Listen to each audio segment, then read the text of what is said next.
Po, yung video po, yun kitang-kita po kung paano po niya hinampas po.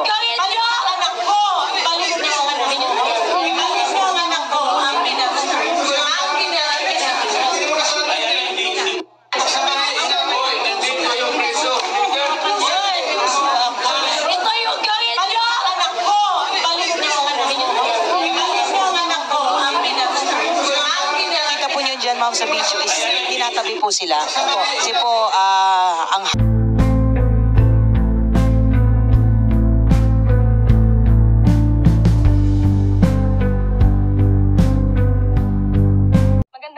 Pilipinas.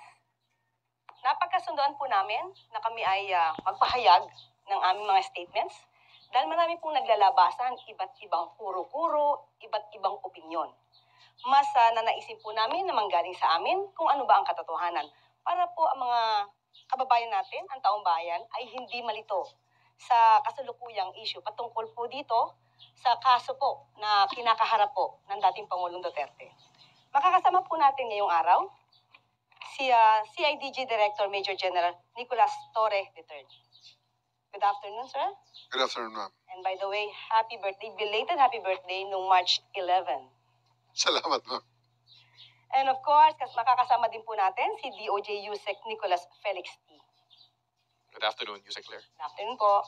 And Police Chief Brigadier General Jean Fajardo. Magandang araw po, ma'am, at sa mga kasamahan po natin sa media. Yes. Of course, kailangan natin itong maituwid ang mga iba't ibang haka-haka.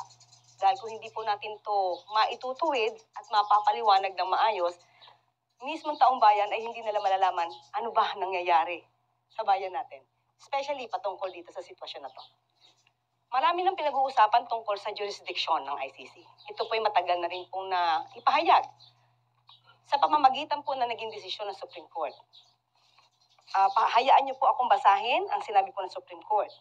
And I quote, "A state party withdrawing from the Rome Statute must still comply with this provision, Article 1272, that states, a state shall not discharge by reason of its withdrawal from the obligations arising from this statute while it was a party to the statute. Even if it has deposited the instrument of withdrawal, it shall not be discharged from any criminal proceedings. Whatever process was already initiated before the International Criminal Court obliges the state to cooperate." At kung inyo po matatandaan, noong November 2021, panahon pa po ito ni dating Pangulong Duterte, humiling po ang gobyerno po, under the administration or under the leadership of former President Duterte, humingi po sila sa ICC prosecutor to defer then this investigation, claiming that national authorities had begun their own investigation into cases of extrajudicial killings attributed to the police during drug war operations. Upon receipt of the request, the prosecutor temporarily suspended the investigative activities pending his assessment of the request. So in other words, mismong panahon po ni dating Pangulong Duterte, humiling po sila sa ICC prosecutor na ipahinto muna pansamantala yung kanilang pag-iimbestiga. Kung tutusin, meron silang voluntary appearance sa nasabing korte. Kaya lang, noong June 2022, hindi pa po siguro nagkakaroon ng inauguration ang Pangulong Marcos.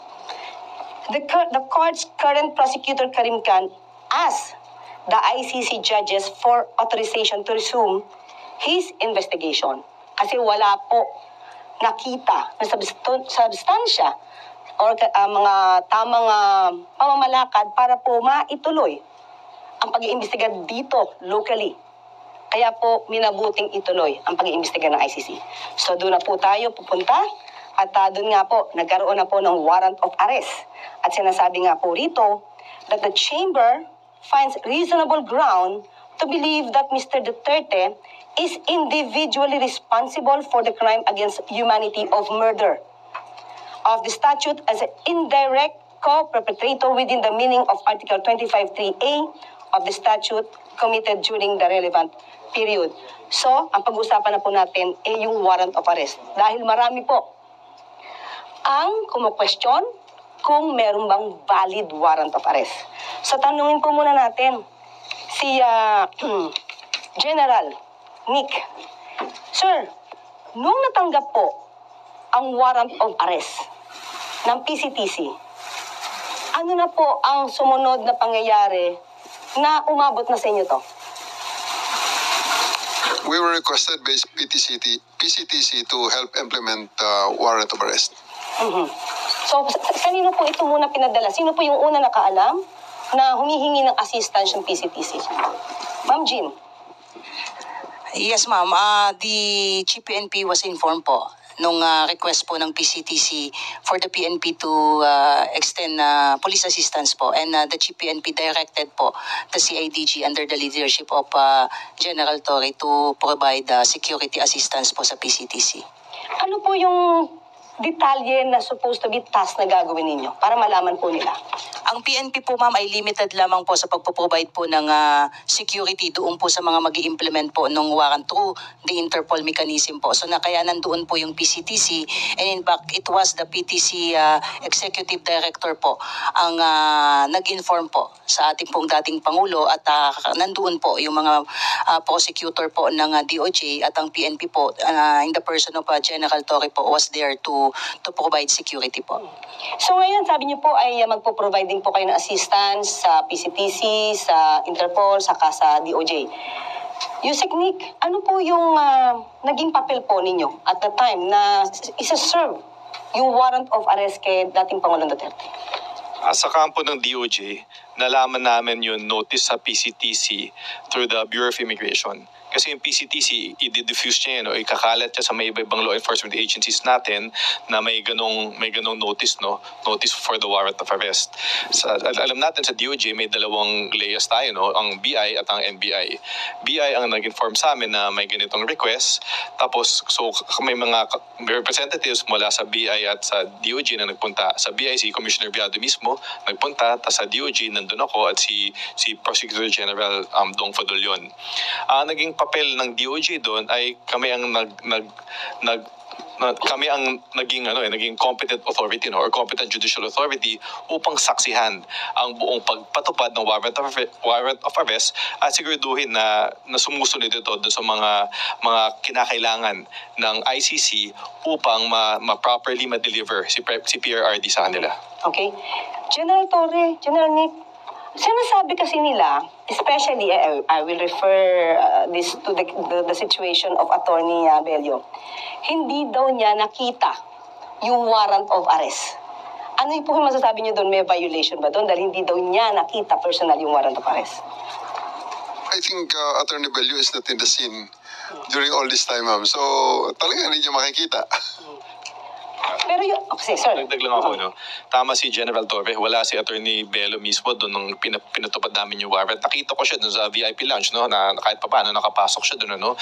Pero yung pumunta na kami doon sa Tube upang ipatupad, wala siya doon. At doon naman sa Tube, no, yung hiningi ng kampo ni PRRD, yung copy ng warrant of arrest, ay nakapakita kami at naka-share kami sa kanila ng electronic copy ng warrant of arrest. So in other words, wala naman tayong obligasyon na bigyan siya ng warrant of arrest. Una-una dahil hindi naman siya yung suspect. At pangalawa, wala siya doon. Okay. So in other words, sabi niya, magiging lawyer daw siya. Dapat nandoon daw siya o binigyan siya. Ano masasabi niya po?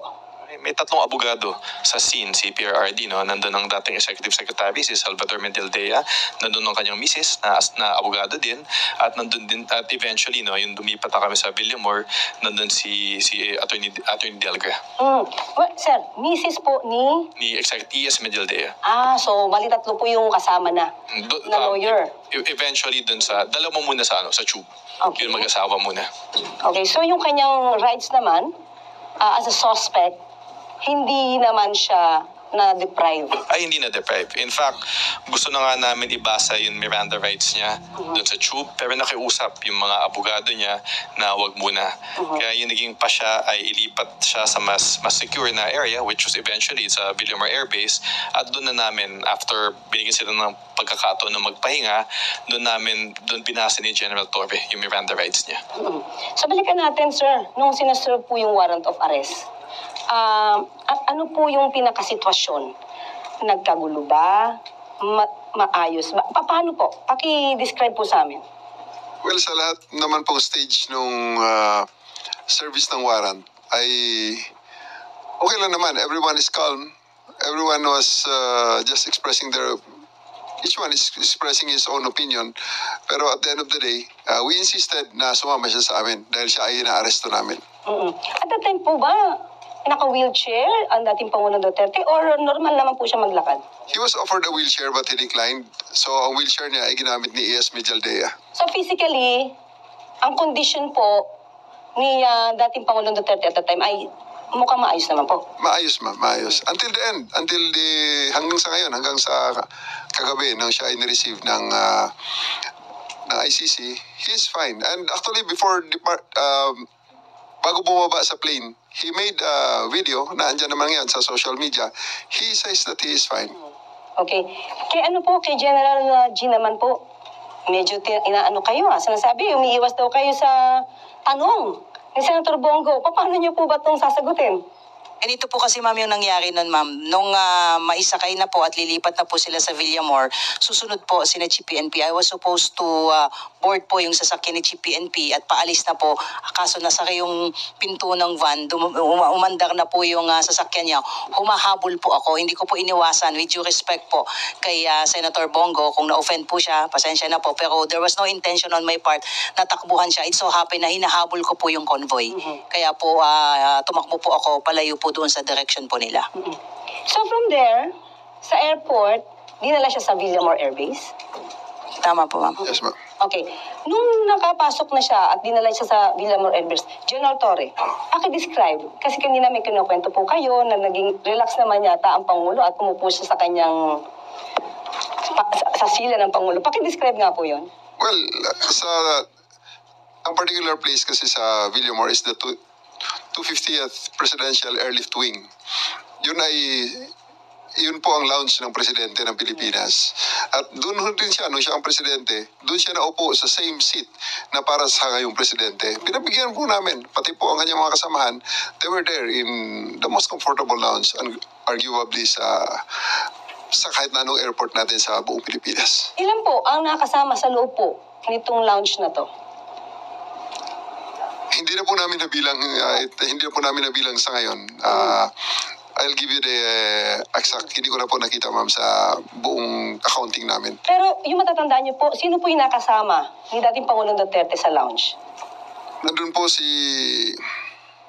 aside from former PRRD, nandun po si Hanelet, yung anak niyang si Kitty, andun ang mag-asawang Mijaldea, andun si Attorney Delgra, andun ang tatlong retired generals retired generals at ang kanilang mga spouses. Tapos may mga several people pa kasi puno ho ang lounge Napakarami po nila. Puno ho sila sa isang coaster. Nang dinala namin sila mula doon sa exit gate ng NAIA hanggang sa lounge ay nasa bus po sila ng PNP sa coaster po. Puno po. Ang nakwento nyo rin po kanina, parang dapat na umalalay, tama po ba ako, mga kababaihan ng kapulisan natin. At from start to finish, not one of our people touched PRRD. I did not allow it. The only people who touched him are his bodyguards. Nandun ho si Romy, yung bodyguard niyang sundalo. May dalawa pang bodyguard na ito talaga yung umaalalay sa kanya, si Romy. Plus ang isang personal nurse na isang pulis. Then may isa pang sundalo na bodyguard na lalaki at isa pang pulis na bodyguard na lalaki. So yun lang po ang mga taong humahawak sa kanya diretso aside from his family and parts of his entourage. Wala po sa mga pulis at hindi po namin hinawakan kailanman si PRRD. Totoo po ba na yung mga nag-implement po nito, nagsuot po kayo ng body camera?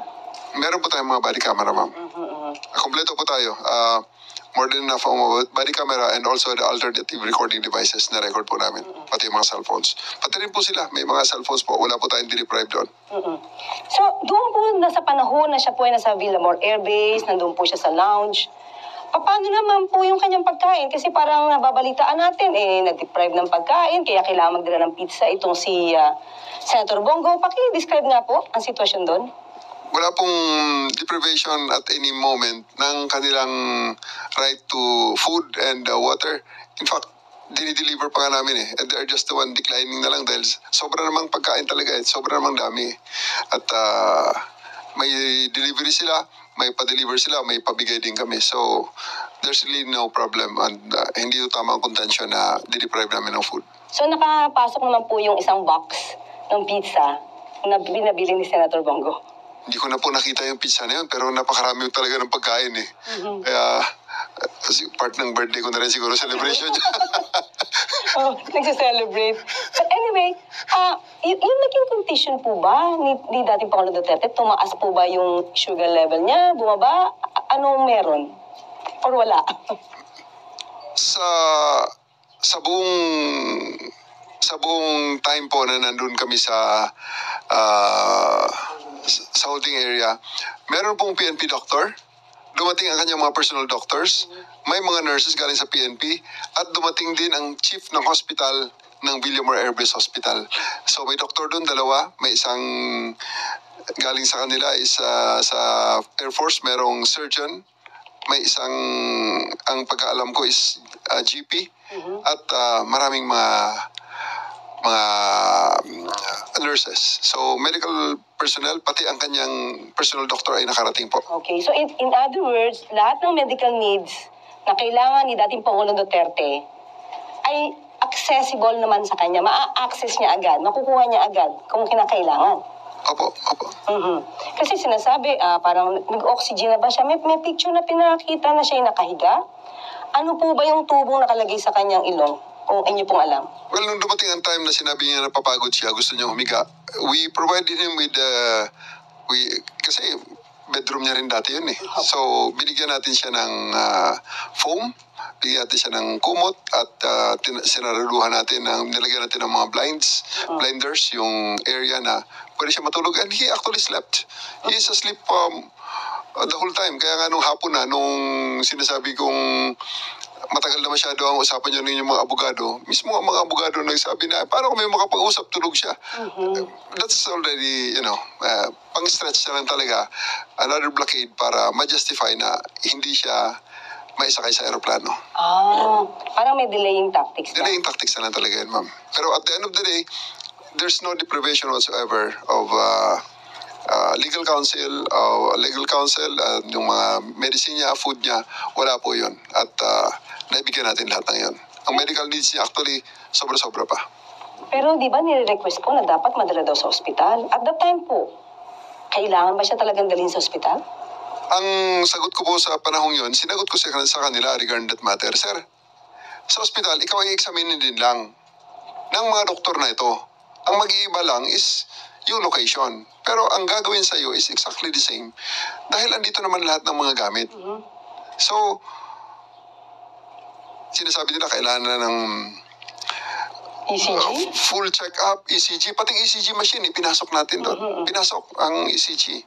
And kaya tinanong ko nga siya, Sir, ngayong araw na to, at this point, buong Pilipinas ang dami ng hinuli ng mga nagkasala sa batas na aresto by virtue of a warrantless arrest at implementation ng search warrant. Tanong kita, Sir, ilan sa kanila ang dinala sa presidential lounge? At binigyan pa na dinalhan pa ng booking kit sa kanyang kung saan siya ay very comfortable na nakaupo. Kayo lang po, Sir, ang special treatment na ito. So don't stretch it. Kailangan natin na booking ka na until the end ay hindi siya pumayag.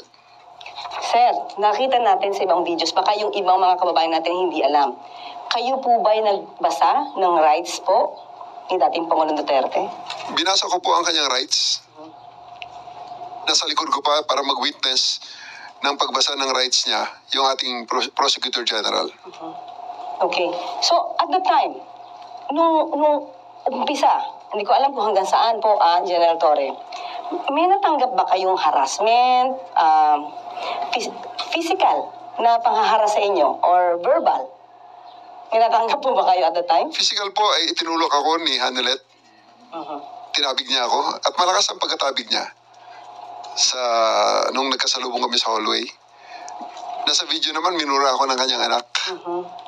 At mismong si Presidente Duterte ay niremind niya ako, magre-retire ako.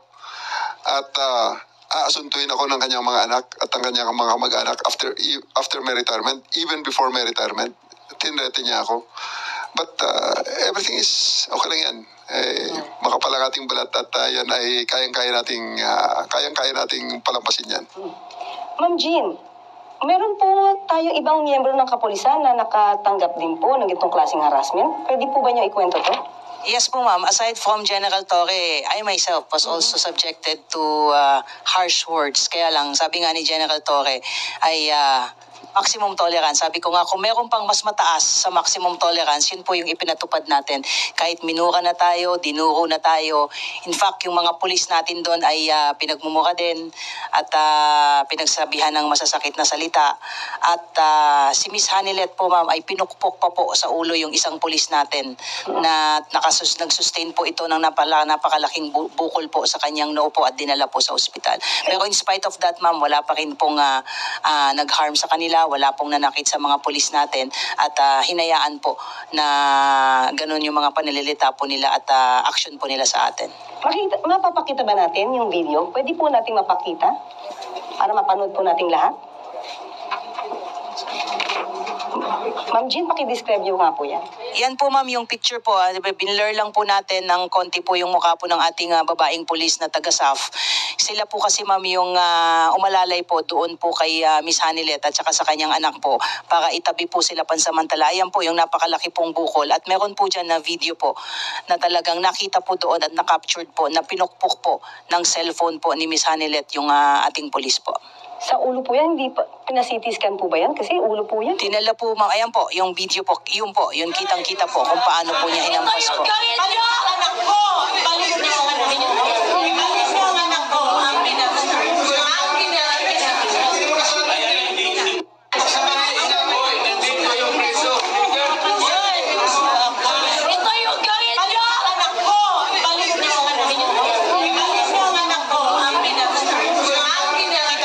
Ma'am, sa video is tinatabi po sila. Kasi po, ang haba na po ng panahon na ibinigay sa kanila and it has come to a point po na nagdesisyon po si General Torre na it has to stop. Kailangan na po nating kompletuhin po yung proseso. Kaya ang ginawa po ng mga pulis po natin, itinabi po si Miss Hanilet at saka yung anak po niya para makuha na po natin si dating Pangulo po at madala po sa bus po. Pero nakikita po natin doon sa video, parang moving forward. Itong si Kitty, yung anak. Saan siya papunta nun? Parang pumipilit siyang pumunta paabante. Saan po siya papunta niya? Gusto po nilang bumalik ma'am doon po sa area kung saan po yung ating dating Pangulo po. So yung mga kapulisan po natin, parang hinaharangan na lang sila? Opo.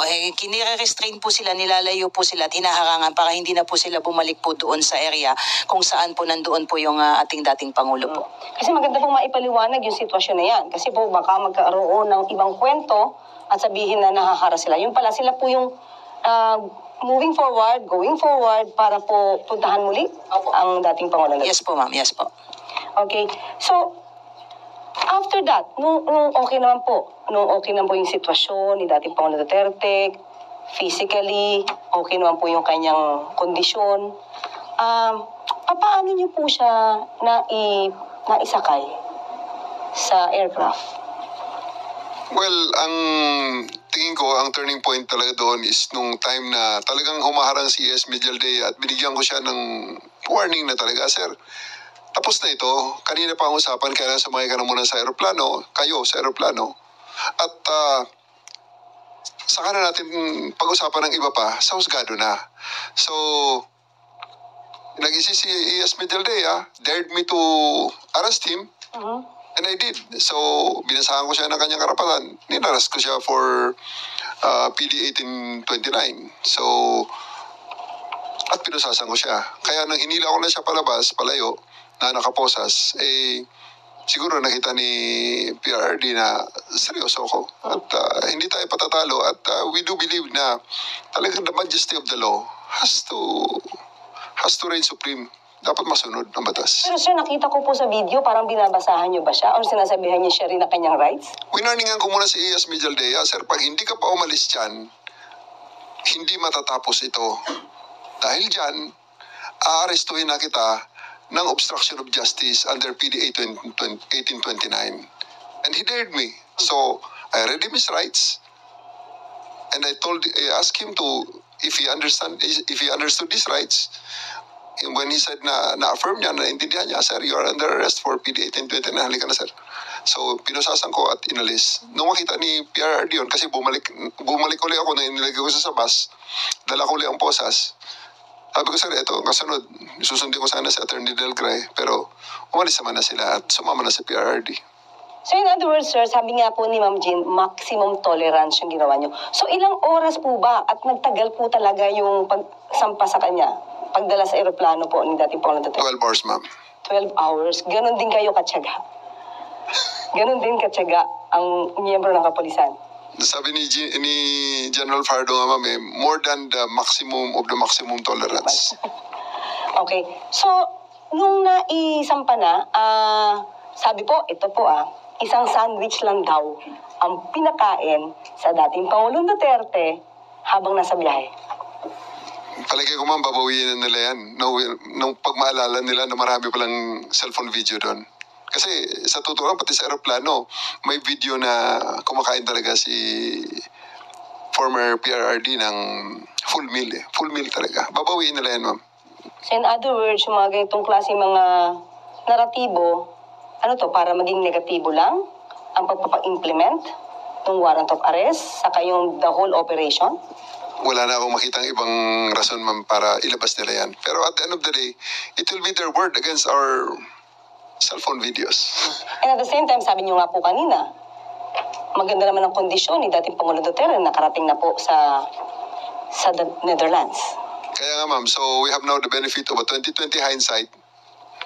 Mismo ang doktor doon ng ICC ang nagsasabi na he's fit and he's okay. And siya mismo, bago siya bumaba sa aeroplano, gumawa siya ng video, pinadala niya sa pamilya niya, at ipinost ng pamilya niya, sinasabi, I'm okay. Ilan po pala yung kasama ni dating Pangulong Duterte sa kanyang trip? Ang kasama po niya, ma'am, yung kanyang close-in security, yung kanya pong personal nurse, si Attorney Mijaldea. Sa part, ma'am, ng government mo ay may dalawang doktor po na kasama, dalawang CADG po, at yung representative po ng PCTC po, mismo si Ambassador Lacanilaw po ang kasama. Teka lang po, si at that time, syempre wala namang visa. Si Attorney Mijaldea or ES, former ES.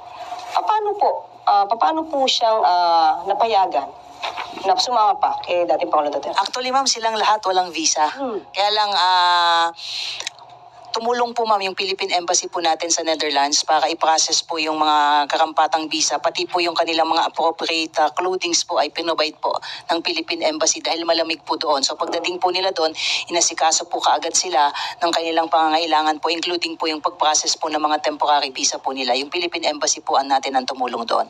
Okay, so maski na si ES po, meron siyang na-provide po siya ng mga tamang kasuotan dahil nga sa napakalamig na klima. Lahat po sila, ma'am. Yes, General.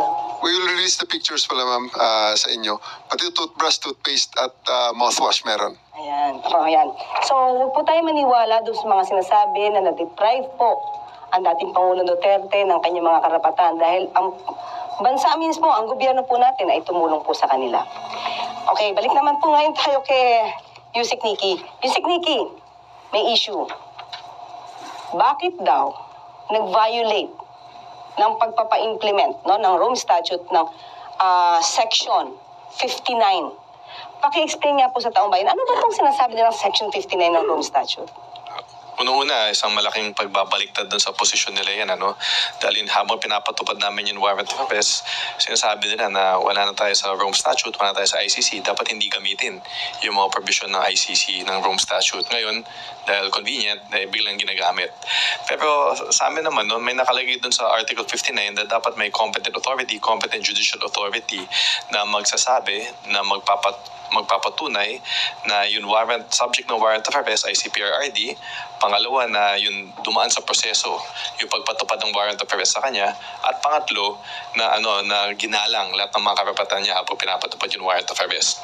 Ang nagsilbi bilang competent authority dito ay kami, ang Department of Justice. At in fact, yung Prosecutor General natin, na pirmahan na niya yung certification at pinadala na natin sa ICC dahil ito ay isa sa kanilang mga requirements bago ma-turn over si PRRD sa kanila. Sa atin, may masama ba na ang DOJ ang nagsilbi bilang competent judicial authority? Walang masama doon. Kasi unang-una, ang DOJ ay may quasi-judicial functions naman yan. At isa sa mga quasi-judicial functions ng DOJ ay sabihin, ay i-determine na kung isang arrest ay valid, Magandang halimbawa dyan ay tuwing kami nagko-conduct ng mga inquest, tuwing nagko-conduct ng inquest sa mga fiscal natin, ang unang-unang ginagawa nila bago pa pagpasya, kung ipapasagutin yung respondent, ay alamin muna kung valid yung pag-implement ng warrantless arrest. So ito, walang bago dito. Ginagawa talaga ng mga fiscal natin to na sabihin kung tama ang pag-implement ng isang arrest sa tao. So, anong ginamit? Okay, sabi nga natin, hindi na tayo yung miyembro ng Rome Statute. Ano po in particular, yung ginamit natin na batas para po maging legal po ang pagsisilbi po ng warrant of arrest kay dating Pangulong Duterte? Bukod dun sa ating pagiging member ng Interpol, na yun yung kumbaga naging entry point natin for implementing this warrant of arrest, yung isang batas na ginagamit natin ay yung Republic Act 9851. Ito yung act that punishes crimes against international humanitarian law. Kung titingnan nyo tong batas na to, halos katumbas ito ng Rome Statute. Yung mga krimen na pinaparusahan sa batas na to ay yung mga krimen din na pinaparusahan sa Rome Statute. Halimbawa, yung war crimes, yung genocide, at yung crimes against humanity. Tapos kung titingnan nyo itong batas na to, may portion doon na nakalagay na ang Pilipinas ay may option. Pwede niyang investigahin at i-prosecute ang mga krimen dito sa IHL tulad ng crimes against humanity, or pwede niyang ipaubaya sa foreign tribunal kung may kaso na nangyayari. At kung ipapaubaya man niya sa ibang korte, ang pwede niyang gawin ay pwede niyang i-deliver or i-surrender yung akusado dun sa korte na yun. At yun ang ginawa natin dito. Pero sabi niyo nga po, para hindi magkaroon ng question, you still complied. Although hindi tayo dapat nagko-comply kasi hindi tayo miyembro. Hindi na dapat. Comply too, para magkaroon ng substantial compliance. Kasi procedure na lang yan. Hindi na yan substantive issue, it's a procedural issue na kung papatanggapin ng ICC si PRRD, kailangan may competent judicial authority na magpatunay na nasundan yung mga tatlong gusto nila. At kami, ang DOJ, kami ang nagsilbing bilang competent judicial authority. Ayan. So maliwanag na po kasi nagkakaroon po ng issue, dapat daw po ay ma-consider na illegal yung pagsisilbi ng warrant of arrest dahil hindi nga daw po nag-comply dun sa Rome Statute na Section 59. Pero pinaliwanag nga po ni Yusek Nikki na may substantial compliance and at the same time, ang ginamit po nating batas ay ang RA 9851. Okay?